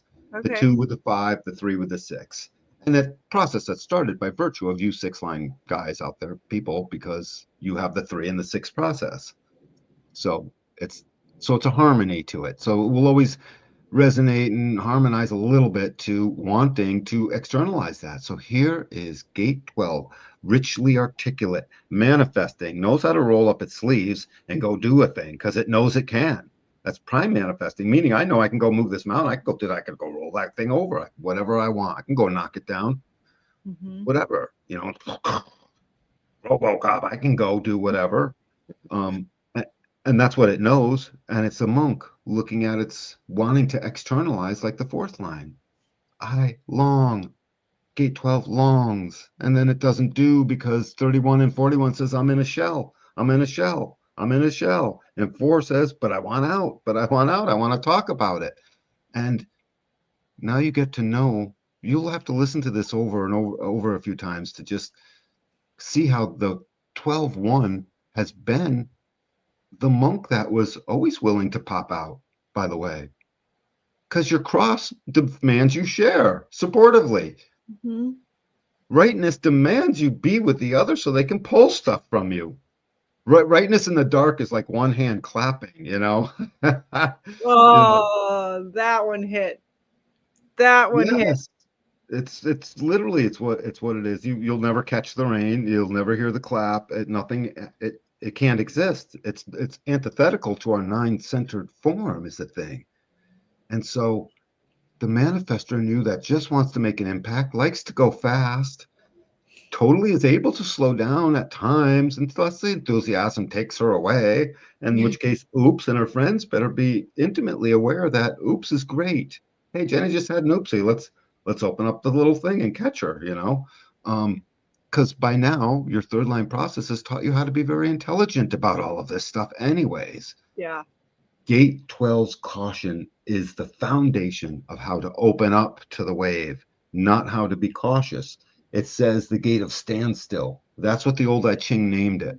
That's what the Chinese guys named it all those 4,000 or 5,000 years ago. Standstill. We upgraded that name to caution, and it literally is waiting to become uncautious. And it wants to resonate with its foundation of what was uncautious, because the monk doesn't just sit there and suck its thumb. It's studying. It's trying to figure it out. So most of your figurings have been in, how will I make my social circumstances work for me? Wow, actually, that's your question. Is that your question? One of them? How are my social circumstances working in such a way that I feel like coming out so I can share my enthusiasm? Yeah. And was I too socially cautious when I was young, missing things, and I because it made me afraid. What does the emotional wave do? Moving on to emotional waves now. What does emotional wave do? emotional wave pulls it all together and creates this incredible nervousness. And you got it 3 times. Yes, Yeah. bingo, bingo. Yeah. Yeah. So, but by now you've seen, oh, my wave goes up, my wave goes down. Hey, it's not even personal. I think I hate that bastard, but I guess whatever. It's not his fault. He's just, he's a douche. That's okay. Or I love this thing, but sometimes I can have it. And sometimes okay. You Mhm. come to certain pieces with that because your manifesting impactor can't be at peace unless it does. Right? The signature of yours, peace, because you've already seen the anger. Mhm. Yeah, and the anger is just a chemistry. So when we tie it all together, this emotional being that's triple emotional, once she gets her chemistry to be a little less personal, like, there it is. Still doesn't really matter, but there it is. When you start to see, of course it matters because it brings you to clarity, but it's still not personal. It's not like, oh, you're a loser now that you're experiencing this. It's just you're experiencing this, Mhm. right? Yes. And then bring it back to what the 5-year-old, there's the axiom in life, you know what I mean? You got to see it in order to deal with it. And the person seeing it is a little 4 and 5-year-old in you that always knew the truth, just didn't even lie to itself, didn't even know what that was. Like Adam and Eve. What did they say? Adam and Eve were like, I'm naked. What did God say? He was like, who told you? Or something like that. I don't know the whole story, but that's what the child is like. And to tie it all together is to take human design and its 64 beautiful codons and recognize this is my chemistry. This is my chemistry. I have no choice to it. Just like I get a little cut on my finger and it stops bleeding, that's chemistry. My genes set the chemistry in motion. All I have to do is watch it so I can be a good instrument player. And 50/50 says you played or play an instrument. Do you? No. Okay. Well, like an instrument player, right? That has to sort of practice and watch and it sees the patterns. You're a pattern recognizer regardless. Oh, That's what I big. really meant to say. You're Mrs. Pattern Recognizer, and now I want to go to work with it. And I want to go to work with loyal people in the tribe that are sensitive to the thing, or I'm going to blow up at them. And that'll be healthy for both of us because it either gets them going or they straighten up and fly right. I'm the one that rolls up my sleeves here. I'm the ego person. I'm the person with all yang lines inside of my profile and my nodes. It's like it's all yang, the 2, the 4, and the 6. It's like it's almost like it's the one that rolls up your sleeves and says, let's get to work and do this thing.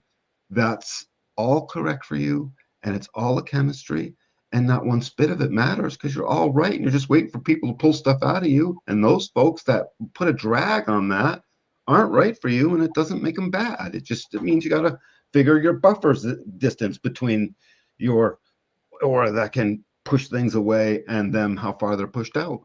That's all. You'll be friendly about it. You don't have to worry about being too rude. Let that ego shine. You're an ego being. Just go roar. Go prove it. That's your job, dude. Yeah, there's only 35% of you. We need you. You're the ego beast. You go prove it. It's have fun with it. Just don't get strategic about what you think you have to prove. And Oh, that I would be can't. right. I won't. I won't be. You don't have to worry about that. So I was noticed I was keynoting like wild, and so I don't remember everything I said, but it was pretty good. I think I'm happy with what I said.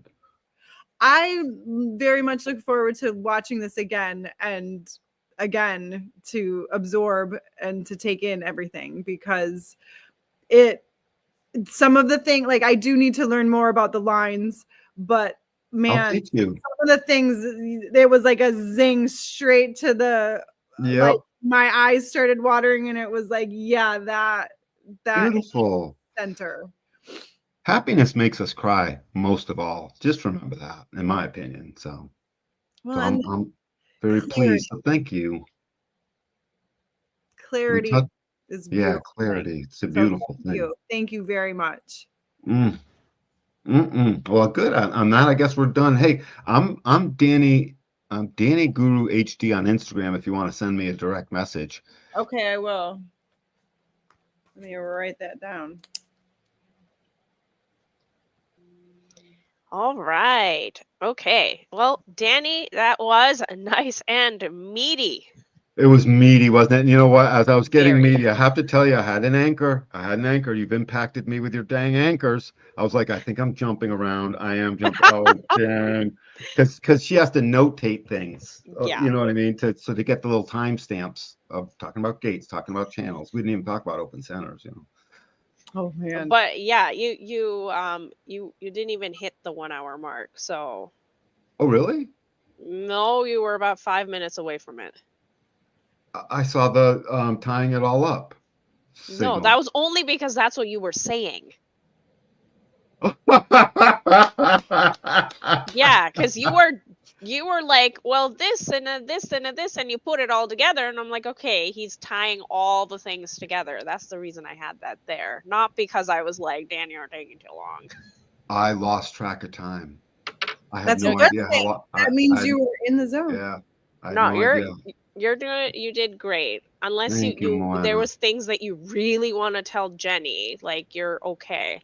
No, just let that emotional wave get all this clarity and let it not have it, because you got a lot of melancholy in this body graph. You got one, two, three, four, five, six of them at least, and they need to be looked at. These melancholies make us so intelligent, and so melancholy, triple emotional. You know, It's a ride. It's a trip. it's a trip. It's a trip. Lucky husband. Oh, Oh, bless his soul. bless his soul. So, my roommate, can I share a little Oh story? yeah, yeah, I'm gonna pop. Oh, it's so good. So, my roommate, I love her to death. She's the best, Jane. She's emotional. She's a projector, and she's emotional, I think, twice or so. Powerful, all three motors, just like you. You know what I mean? So she always the ego, blah, blah, blah. So our profiles aren't the same. There could be all kinds of dissonance. There isn't. She gets emotional. I hear it. I hear it in the voice even. And in my old me would be like, come on, like feeling like I had to take it seriously in such a way as this is now on me to come back with something correct that aligns to what you're saying. I don't know if I know what aligns to what you're saying. And I learned to just smile and be like, you're choosing to share all that energy with me. Like when we're cooking dinner or something's going on or the dog's going out or we're brushing our cat, whatever it is, and it's just, and out will come the things. And she's so passionate about certain things. And it just shows up, when you're roommates with someone that you learn things, right? Yeah.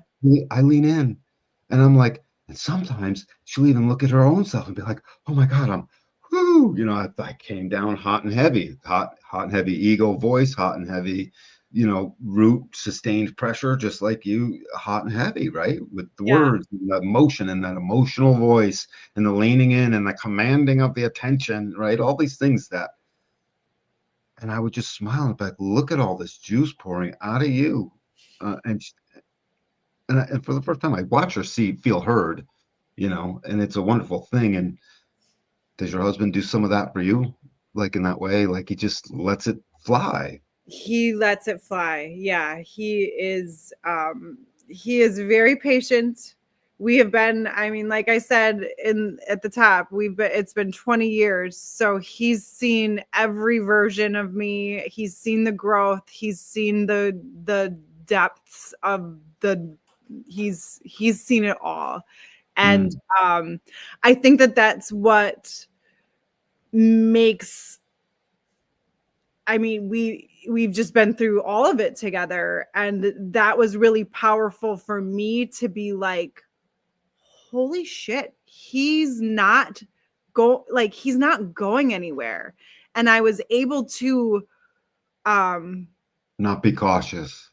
not be cautious, but not be afraid of, being myself and being abandoned. I was able to just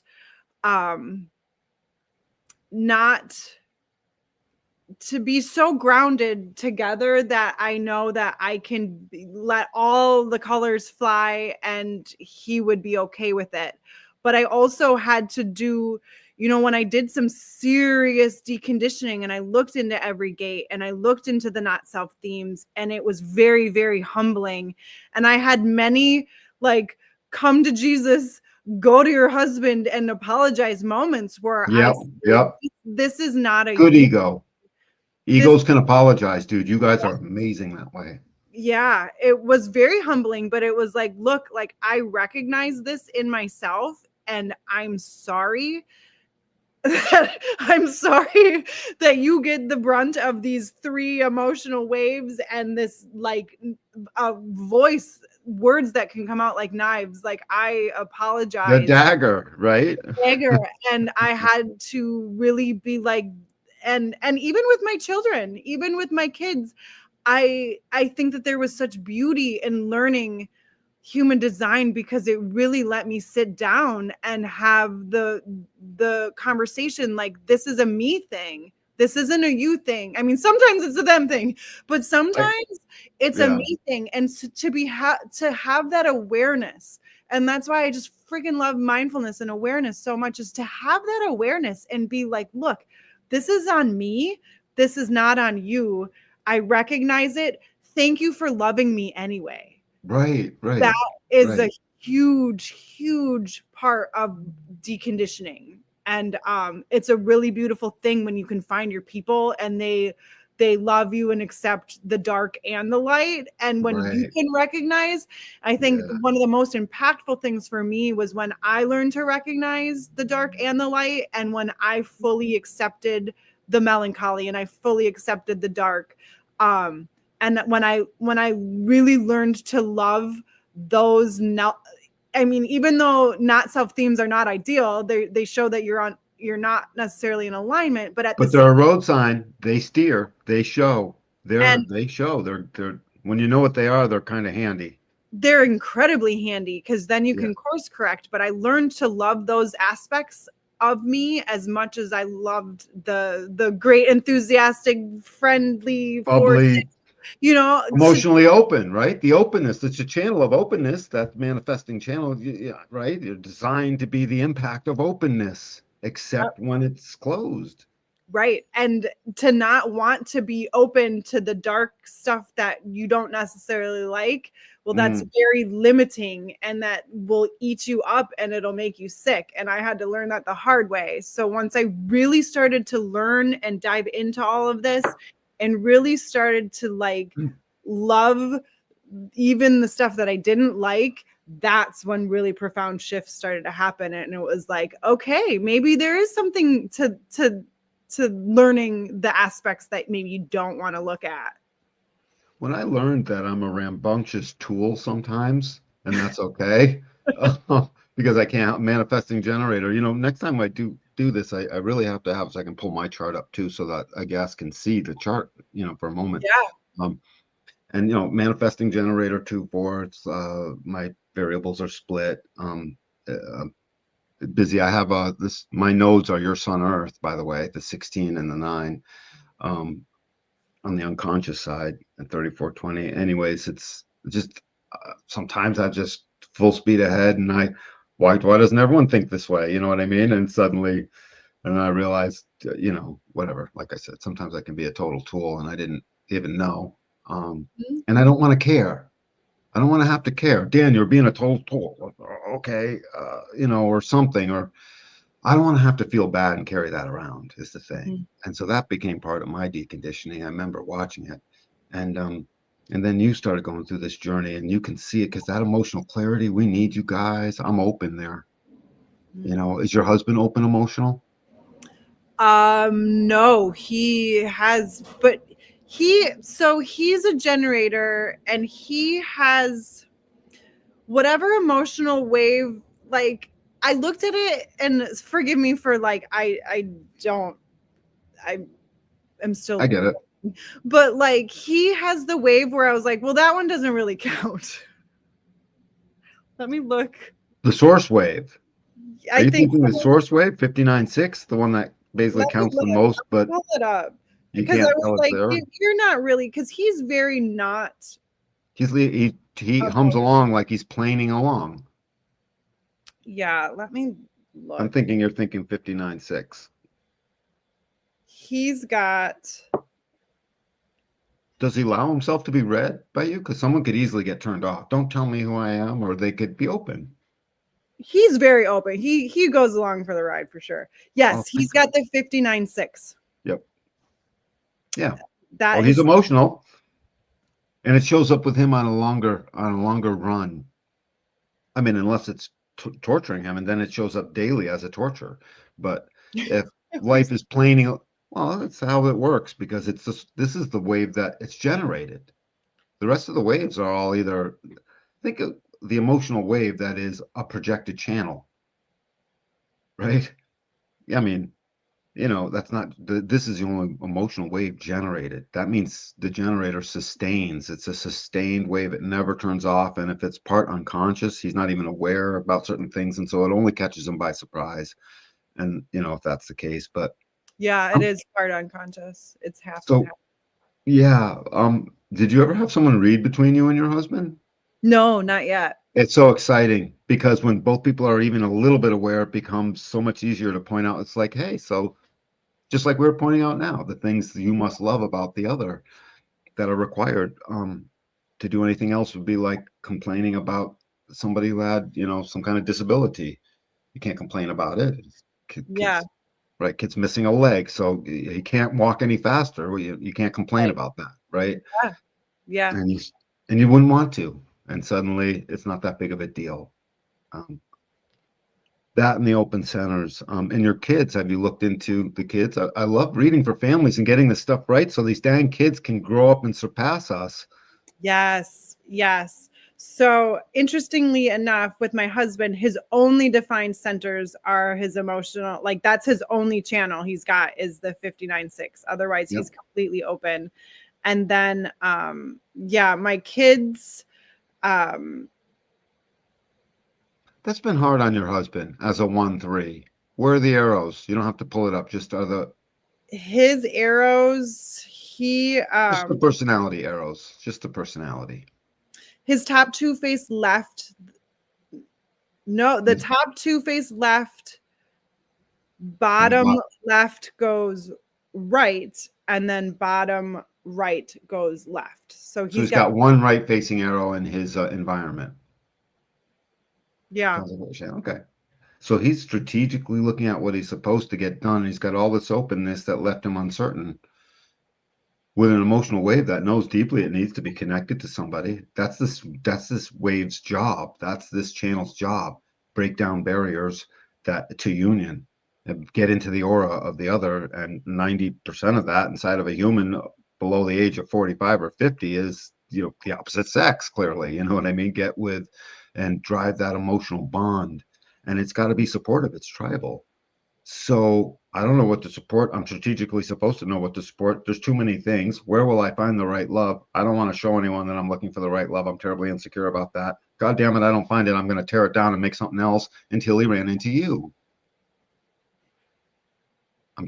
That sounds like. Sorry, I don't see the chart in front of me, so I can't give that. That's okay. That's okay. This will be a fascinating conversation for another time. Yeah, I'd love to get onto that because it gets the people together, and then the kids, we start reading for the children, and suddenly you start seeing the impact more impact about it. And you know what I mean? And this is really your manifestor's basic piece in this life, is to move along and leave a wake behind you. I'll put a sort of burden on you if you don't mind. I'm gonna put a little cross for you to carry. If you basically nothing on this plane that's getting done right now, not a dang thing. This show, that we have computers, that we drive in cars, that there's whatever, that wasn't the byproduct of generators being pulled along in the wake of a manifested wave of whatever your impact is. The wave that is the meteor that's always coming in, right? You see that big cone around it, and then everything behind it. In a mundane way and sometimes fantastic ways. That's you guys. So to see that working well is really, I mean, we raise the consciousness of this plane by waking us up one at a time. Yeah, and it's a beautiful thing. And as a parent, it's been really a really beautiful thing too, because in this household, I am surrounded by generators. So my energy goes first. I know this now. And for better or for worse, it goes first. And so with that knowledge, there comes a really big responsibility, a really big cross to, Right. Well, it's the cross of planning, dude. We're in this cross right now. This is the cross that glues everything together. When I say glues everything, they all glue it together, but this glues the tribe into something that's talented. A talented tribal thing is like a recipe for human success, period. Not how well we share, not how smart we get, not how much we love. How much we love matters, but if it's in a crappy tribe that can't keep its shit together, no good. Right. right? Yeah, 100%. Yep. So, So that's yeah, your cross to bear. I can see that. So I feel pretty complete now. And you got my Instagram handle. You send me something, I'll I send you did. my cell, and That I sounds would good. love coordinate, read through the kids and you, and just be a resource for whatever. Yeah, that'd be great. That Mm. sounds I was going to wonderful. say, I will connect you to his Much direct line. Don't you worry. much love, Jenny. We killed it. I thought we did a good job. Yay, go us. Thank you. I really do. Yeah, bam. I really Well, do. all this fourth line energy, right? I'm a 2-4, 4-6, 4-1. This is very 4-y. Yeah. Wow. Huh? On the friends. Bam. With 4 people in the audience. Wow, that's a lot of 4s. Yeah, All it's a right. lot of 4. So, Danny, tag team out. Tag team. Thank you Bye, so Jen. Much much. love. Bye, thank you. All right. So, Jenny, hopefully you were like, "Ah." Man, some of that stuff really, really, really struck the bullseye. So that was wonderful. I look forward to watching that again, and as I learn more, really absorbing all the Yeah, juiciness that it he was, I think, last week where it was mentioned that with right arrows, repetition is our friend. oh, big time. And Yeah. I was like, wow, that's true. So, yes, it's going to live up on YouTube land forever. And that is also the case for all of our lovely viewers, whether you're watching us live, hello, live friends, Hello. or watching us through our replays. We appreciate you, viewers, so very much. And thank you for tuning in. And thank you for subscribing and telling all your friends about this channel. Our whole point is to try and make human design more accessible and easier to digest. So if you're like, I want more of this, we are going to keep on trugging along. So with that, friends, I'm going to let Jenny let us know again what she's up to and where we can find her. All right. So the website is up. It is jennyjacksonhealing.com. There you can connect with me. There is a blog. There is a lot of free resources in addition to ways to connect with me, and to get on the wait list for the Zen Flamingo Wellness Academy, which is an 8-week self-guided course all about mindfulness, human design, nervous system regulation, subconscious healing. It launches on January 6th and the waitlist is up. So if you want more details and if you want early bird pricing, you can get on the waitlist and you will be the first to be notified of all the details. You're hearing it here first. Yes. And then Instagram, you can find me at Jenny Jackson. Yes. Yes. I was like, it was here somewhere. There you go. I might need to change that. It's like Jenny Jackson, but the E's a 3 and the O's a 0. You're keeping it quirky. Them quad rights. You got to keep it quirky. Well, there's a lot of Jenny Jacksons out there, so that was not the first pick. I had to. I think it's cute. I think it's cute. Well, with that, Jenny, I am so grateful that you came on and shared your passion and your joy for mindfulness. Like, what a game changer it is to, again, use this in your daily life and really start tuning in to the passenger consciousness, like we all discovered today, if you weren't aware. And like Danny said, we are going to explain what that is in a future episode. So stay tuned. We will see you next week with our last guest before we go on break until we come back in the new year. And we're going to be talking all things somatic. And we were going to be doing our episode on Monday. So manifestor informing, we are not going to be broadcasting on Wednesday. We're going to be broadcasting Monday next week. So hope to see you there to learn some somatic goodness to help us also on our deconditioning. And with that, Jenny, let's bid everybody a wonderful good night. Take care. Goodbye. Bye.